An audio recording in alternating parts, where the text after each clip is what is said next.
Welcome back to my channel. ಹೊಸದಾಗಿ channel ನೋಡ್ತಾ ಇದ್ದರೆ ಸಬ್ಸ್ಕ್ರೈಬ್ ಮಾಡಿಕೊಂಡು ಸಪೋರ್ಟ್ ಮಾಡಿ.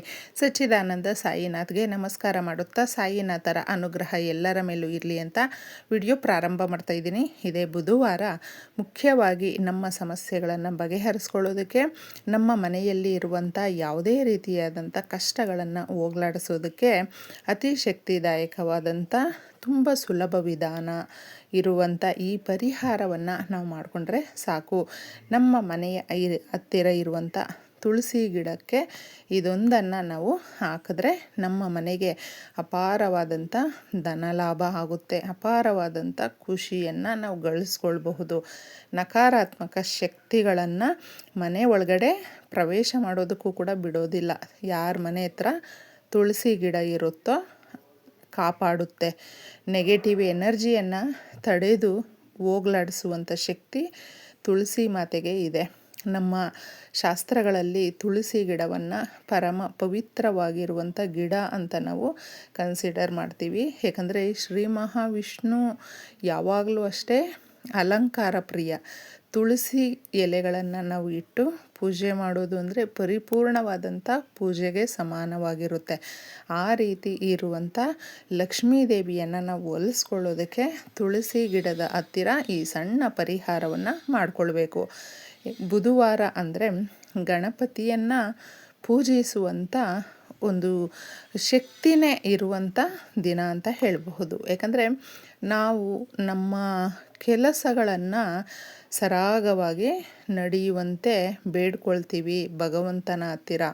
ಆದರೆ ಯಾಕೋ ಕೆಲಸಗಳು ಸರಿಯಾಗಿ ಸಮಯಕ್ಕೆ ಆಗೋದೇ ಇಲ್ಲ ಅಂತ ಒಂದೊಂದು ಸಾರಿ ತುಂಬ ಕಷ್ಟಪಡ್ತೀವಿ, ಬಾಧೆ ಪಡ್ತೀವಿ. ಆದರೂ ಬುಧವಾರ ತಪ್ಪದೆ ಈ ಪರಿಹಾರವನ್ನು ಮಾಡಿಕೊಂಡ್ರೆ, ದುಡ್ಡಿಗೆ ಸಮಸ್ಯೆ ಆಗಿದ್ದರೆ, ಆರೋಗ್ಯಕ್ಕೆ ಸಮಸ್ಯೆ ಆಗಿದ್ದರೆ, ಅಥವಾ ಮನೆಯ ಹತ್ತಿರ ಯಾವುದೂ ಚೆನ್ನಾಗಿಲ್ಲ, ಮನೆ ಒಳಗಡೆ ಇರುವಂಥ ಸಂಬಂಧಗಳು, ಮಕ್ಕಳು, ಯಜಮಾನರು, ಸಂಸಾರ ಒಂದೊಂದು ಕಡೆ ಆಗಿಬಿಟ್ಟಿದೆ, ನಮ್ಮ ಜೀವನ ತುಂಬಾ ಹದಗೆಟ್ಟೋಗಿದೆ, ಏನು ಮಾಡಬೇಕು, ಒಂದೊಂದು ರೂಪಾಯಿಗೂ ಕೂಡ ಬಹಳ ಕಷ್ಟಪಡ್ತಾ ಇದ್ದೀವಿ ಅಂತ ನಾವು ಕೆಲವೊಂದು ಬಾರಿ ನಮಗೆ ದಿಕ್ಕೇ ತೋಚೋದಿಲ್ಲ, ಅಷ್ಟೊಂದು ಬಾಧೆಗೆ ಗುರಿಯಾಗ್ತೀವಿ.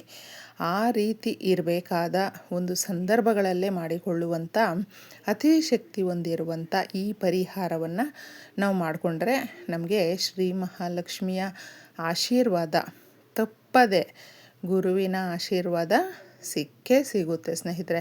ಅಂತಹ ವಸ್ತುಗಳು ಇಷ್ಟು ಶಕ್ತಿ ಹೊಂದಿರುವಂಥದ್ದು ನಮ್ಮ ಮನೆಗೆ ಯಥೇಚ್ಛವಾಗಿ ಧನಾಕರ್ಷಣೆ ಆಗುತ್ತೆ. ನಾವು ಎಷ್ಟು ದುಡಿತಾ ಇದ್ದೀವಿ ಅದಕ್ಕೆ 2ರಷ್ಟು ಖರ್ಚುಗಳು ಬರ್ತಾ ಇದೆ. ಆದಾಯ ಅನ್ನೋದು ಕಡಿಮೆ ಆಗಿಬಿಟ್ಟಿದೆ, ಖರ್ಚುಗಳು ಅನ್ನೋದು ಸಿಕ್ಕಾಪಟ್ಟೆ ಆಗಿದೆ.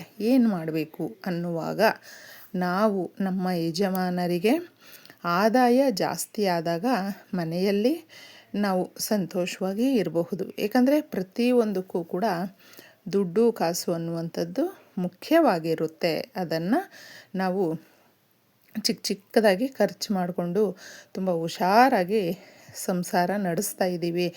ಆದರೂ ಒಂದೊಂದು ಸಾರಿ ದುಡ್ಡು ಕಾಸಿಗೆ ಸಮಸ್ಯೆಗಳು ಬಂದಿದೆ ಅನ್ನುವ ಸಮಯದಲ್ಲೇ ಮಾಡುವಂಥ ಈ ಪರಿಹಾರ ಎಷ್ಟು ಚೆನ್ನಾಗಿರುತ್ತೆ ಅಂದರೆ, ಕೆಲವೊಂದು ಬುಧವಾರಗಳು ಮಾಡ್ಕೊಂಡು ನೋಡಿ ಸ್ನೇಹಿತರೆ. ನಿಮಗೇನಾದರೂ ನಿಂತಿರುವ ಕೆಲಸ ಆಗಿರಬಹುದು, ಅಥವಾ ನೀವು ಅಂದುಕೊಂಡಿರುವ ಕೆಲಸ ಆಗಿರಬಹುದು, ನಿರ್ವಿಘ್ನವಾಗಿ ನೆರವೇರಬೇಕು, ಸರಾಗವಾಗಿ ಸಾಗಬೇಕು ಅನ್ನೋದಕ್ಕೆ ಈ ಪರಿಹಾರ ಎಷ್ಟು ಚೆನ್ನಾಗಿರುತ್ತೆ ಅಂದರೆ, ಇದಕ್ಕೆ ಸ್ವಲ್ಪ ಧನಿಯಾ ಕಾಳು ಅನ್ನುವಂಥದ್ದು ಶ್ರೀ ಮಹಾಲಕ್ಷ್ಮಿಗೆ ಇಷ್ಟವಾಗಿರುವಂಥ ಇಷ್ಟು ವಸ್ತುಗಳಲ್ಲಿ ಇದು ಕೂಡ ಬಹಳ ಮುಖ್ಯವಾಗಿರುತ್ತೆ.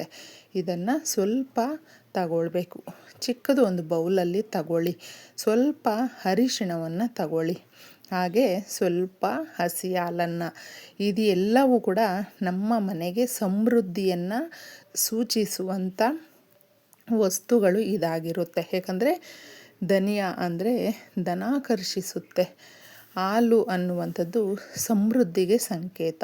ಪ್ರತಿ ದಿನ ನಾವು ಒಂದಲ್ಲ ಒಂದು ರೀತಿಯಲ್ಲಿ ನಮ್ಮ ಮನೆಗೆ ಅಭಿವೃದ್ಧಿ ಆಗಬೇಕು, ನಮ್ಮ ಮನೆಯಲ್ಲಿ ಎಲ್ಲರೂ ಕೂಡ ಸಮೃದ್ಧಿಯಿಂದ ಚೆನ್ನಾಗಿರಬೇಕು ಅಂತ ಬೇಡ್ಕೊಳ್ತಾ ಇರ್ತೀವಿ ಭಗವಂತನ ಹತ್ತಿರ. ಶ್ರೀ ಮಹಾವಿಷ್ಣು ಯಾವಾಗಲೂ ಅಷ್ಟೇ ಲಕ್ಷ್ಮೀದೇವಿಯ ಸಮೇತ ಯಾರು ಕೇಳಿಕೊಂಡು ಪೂಜೆ ಮಾಡ್ತಾರೋ ಅವ್ರಿಗೆ ಕಲಿಯುಗದ ಭಗವಂತನ ಆಶೀರ್ವಾದ ಅನ್ನುವಂಥದ್ದು ಸಿಗುತ್ತೆ. ಇಷ್ಟನ್ನು ನೀವು ಒಂದು ಬೌಲಲ್ಲಿ ಹಾಕಿಬಿಟ್ಟು ಮಿಕ್ಸ್ ಮಾಡ್ಕೊಳ್ಬೇಕು. ಸ್ವಲ್ಪನೇ ಧನಿಯಾ ಕಾಳು ತಗೊಳ್ಳಿ, ಜಾಸ್ತಿ ಬೇಕಾಗಿಲ್ಲ ನಮಗೆ. ಒಂದು ಚಿಕ್ಕ ಸ್ಪೂನಷ್ಟಾದರೂ ಪರವಾಗಿಲ್ಲ. ಸ್ವಲ್ಪನೇ ಅರಿಶಿಣದ ಪುಡಿಯನ್ನು ಹಾಕಿ ಹಾಗೂ ಸ್ವಲ್ಪ ಹಾಲನ್ನು. ಇದನ್ನು ಏನೆಲ್ಲ ಸೂಚಿಸುತ್ತೆ ಅಂದರೆ, ನಮ್ಮ ಮನೆಗೆ ನಾವು ಈಗ ಸಾಲ ಕೇಳಿರ್ತೀವಿ ಅಂದ್ಕೊಳ್ಳಿ, ಸಾಲ ಕೊಡುವಂಥವರು ಕೂಡ ಸಹಾಯ ಮಾಡೋದಿಲ್ಲ. ಅಂದರೆ ಕೊಡ್ತೀವಿ ಅಂದ್ಕೊಂಡು ಕೊಡೋದೇ ಇಲ್ಲ. ಈ ಥರ ಇದ್ದರೂ ಕೂಡ, ಅಥವಾ ನೀವೇ ಏನಾದರೂ ಒಂದು ಪ್ರಯತ್ನ ಪಡ್ತಾ ಇರ್ತೀರ ಹೊಸ ಕೆಲಸಕ್ಕಾಗಿ, ಅದು ಕೈಗೂಡ್ತಾ ಇರೋದಿಲ್ಲ. ಈ ಥರ ಇದ್ದಾಗ ಎಲ್ಲವೂ ಕೂಡ ಸರಾಗವಾಗಿ ಆಗೋದಕ್ಕೆ ಇದು ತುಂಬ ಸಹಾಯ ಮಾಡುತ್ತೆ ಸ್ನೇಹಿತರೆ. ಇಷ್ಟನ್ನು ನೀವು ಈ 3 ವಸ್ತುಗಳನ್ನು ಒಂದು ಬೌಲಲ್ಲಿ ಹಾಕಿಬಿಟ್ಟು ಚೆನ್ನಾಗಿ ಮಿಕ್ಸ್ ಮಾಡಿಬಿಟ್ಟು ಇದನ್ನು ಸಂಜೆ 7 ಗಂಟೆಯ ಒಳಗಡೆ ನಮ್ಮ ಮನೆಯ ಹತ್ತಿರ ಇರುವಂಥ ತುಳಸಿ ಗಿಡದ ಮೇಲೆ ನೀವು ಹಾಕಿ. ಇಲ್ಲಾಂದರೆ ಅದೆಲ್ಲ ಕೆಳಗಡೆ ಚೆಲ್ಲೋಗ್ಬಿಡುತ್ತೆ ಅನ್ನುವಂಥ ಒಂದು ಡೌಟ್ ಇದ್ದರೆ ನೀವು ಬುಡದ ಹತ್ತಿರ ಹಾಕಿದ್ರೆ ಸಾಕು ಸ್ನೇಹಿತರೆ. ಕೇಳಿಕೊಂಡು ನಿಮ್ಮ ಕೈಯಲ್ಲಿ ಇದನ್ನು ಇಟ್ಕೊಂಡು ನಮ್ಮ ಮನೆಗೆ ಇರುವಂಥ ಏನು ನಕಾರಾತ್ಮಕ ಶಕ್ತಿ ಇರ್ಬೋದು, ಸಮಸ್ಯೆಗಳಿರಬಹುದು, ಸಾಲದಿಂದ ನಾವು ಮುಕ್ತಿ ಹೊಂದಬೇಕು. ನಮ್ಮ ಮನೆಯಲ್ಲಿ ಇರುವಂಥ ಎಲ್ಲ ಸದಸ್ಯರಿಗೂ ಕೂಡ ಕೋರಿಕೆಗಳು ನೆರವೇರಿ ತುಂಬ ಆರೋಗ್ಯವಂತರಾಗಿ ನಾವಿರಬೇಕು. ಶಕ್ತಿಯನ್ನು ಬುದ್ಧಿಯನ್ನು ಕೊಟ್ಟು ಕಾಪಾಡು ತಾಯಿ ಅಂತ ಕೇಳ್ಕೊಳ್ಳಿ. ಯಾಕಂದರೆ ಬುದ್ಧಿ ಶಕ್ತಿ ಅನ್ನುವಂಥದ್ದು ನಮಗೆ ದೊಡ್ಡ ಆಯುಧ ಅನ್ನುವಂಥದ್ದು ಸ್ನೇಹಿತರೆ. ಇದು ಇದ್ದಾಗ ನಾವು ಯಥೇಚ್ಛವಾಗಿ ಧನದ ದ್ವಾರಗಳು ಅನ್ನೋದು ತೆರೆದುಕೊಳ್ಳುತ್ತೆ, ಅವಕಾಶಗಳು ಅನ್ನೋದು ನಮಗೆ ಸೃಷ್ಟಿಯಾಗುತ್ತೆ. ಆಗ ನಾವು ನಮಗೆ ಏನೇ ಕಷ್ಟಗಳು ಬಂದರೂ ಕೂಡ ನಿವಾರಣೆ ಮಾಡ್ಕೊಳ್ಬಹುದು. ತುಂಬ ಸಂತೋಷವಾಗಿ ಇದನ್ನು ಮಾಡಿಕೊಂಡು ನಮ್ಮ ಕೋರಿಕೆಗಳನ್ನು ನೆರವೇರಿಸ್ಕೊಳ್ಬಹುದು. ರಾತ್ರಿ ಆದಮೇಲೆ ನೀವು ಮಾಡ್ಕೊಳ್ಳೋದಕ್ಕೆ ಹೋಗಬೇಡಿ. ಯಾಕಂದರೆ ತುಳಸಿ ಗಿಡವನ್ನು ನಾವು ರಾತ್ರಿ ಸಮಯಗಳಲ್ಲಿ ಮುಟ್ಟಬಾರ್ದು. 7 ಗಂಟೆಯ ಒಳಗಡೆ ಈ ಪರಿಹಾರವನ್ನು ಮಾಡ್ಕೊಳ್ಳಿ. ನೀವು ಕೆಲಸಕ್ಕೆ ಹೋಗಿ ಬರುವಂಥವರಾದರೂ ಪರವಾಗಿಲ್ಲ, ಕೈ ಕಾಲು ಮುಖ ತೊಳ್ಕೊಂಡು ತುಂಬ ಶ್ರದ್ಧಾ ಭಕ್ತಿಯಿಂದ ಶ್ರೀ ಮಹಾವಿಷ್ಣು ಸಮೇತ ತಾಯಿ ಬಂದು ನಮ್ಮ ಮನೆಯಲ್ಲಿ ನೆಲೆಸಮ್ಮ ನೀನು ಅಂತಂದ್ಬಿಟ್ಟು ಕೇಳ್ಕೊಳ್ಳಿ. ಯಾಕಂದರೆ ಲಕ್ಷ್ಮೀ ದೇವಿಯನ್ನು ನಾವು ಕೇಳ್ಕೊಳ್ಬೇಕಾದ್ರೂ ಕೂಡ ಮಹಾವಿಷ್ಣು ಸಮೇತ ಬಂದು ನಮ್ಮ ಮನೆಯಲ್ಲಿ ನೆಲೆಸಮ್ಮ ಅಂತ ಕೇಳಬೇಕು. ಇಷ್ಟು ಮಾಡ್ಕೊಳ್ಳಿ, ಬಹಳ ಒಳ್ಳೆಯದಾಗುತ್ತೆ. ಧನ್ಯವಾದಗಳು.